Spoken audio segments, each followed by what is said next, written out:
A esquerda tem recuperado terreno na América Latina. Mas por qual razão? Este é o Visão Libertária, sua fonte de informações descentralizadas e distribuídas.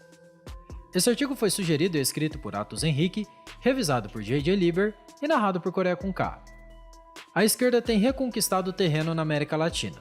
Hoje estão nas mãos da esquerda os seguintes países: México, Argentina, Chile, Peru, Nicarágua, Venezuela e Bolívia.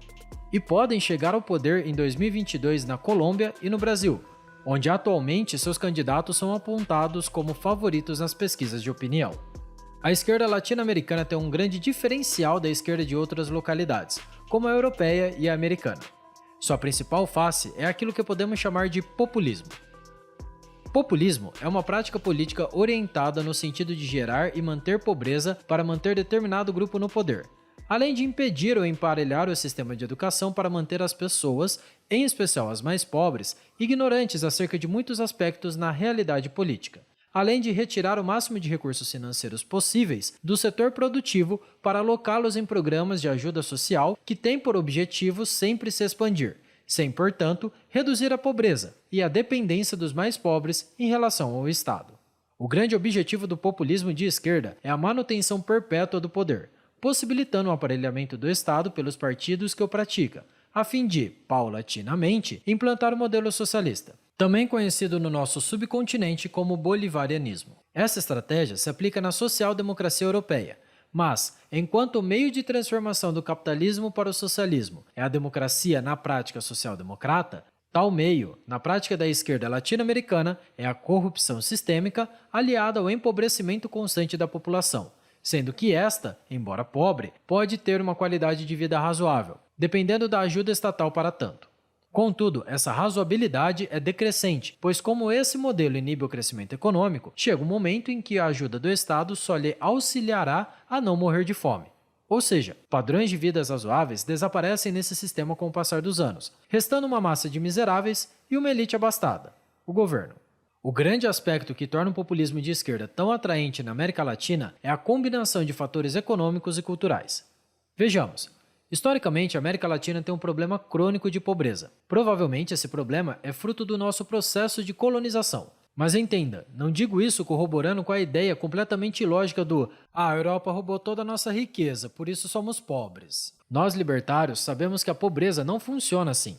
O que eu quero dizer é que, conforme explica o sociólogo brasileiro Raimundo Faoro, no Brasil, o processo de colonização e administração partiu do pressuposto de que homens do rei estavam fazendo o trabalho do rei. Esse personalismo inicial gerou um personalismo sistemático, na medida em que, estando o rei tão longe das novas terras, seus conquistadores trataram sua missão administrativa como um empreendimento privado, agindo como donos para preservar o interesse do dono, no caso, o monarca. Contudo, quando a monarquia caiu, só restou uma elite personalista e patrimonialista, que dependia do Estado para tudo, e via no Estado uma continuação dos seus bens pessoais. Algo parecido também ocorreu nos países colonizados pela Espanha. A elite inicial na qual tratamos não enriqueceu a priori com o livre comércio, mas a partir da cooptação do Estado em seu favor. Tal situação gerou um fenômeno sui generis no Brasil. Durante a República Velha havia muito liberalismo econômico, mas a falta de liberalismo político garantia um modelo economicamente liberal somente para a própria elite. Um liberalismo restrito, no qual 80% da população jamais conseguiria se aproveitar dele para crescer e competir com os grandes fazendeiros. A situação só foi melhorar quando o país começou a se industrializar. Porém, o poder central logo tratou de dirigir essa industrialização, o que garantiu que o pobre ou classe média só pudesse se aproveitar da indústria na condição de funcionário, pois os amigos do rei, agora no caso de Getúlio e posteriormente Juscelino Kubitschek, foram blindados como donos dos industriais nacionais.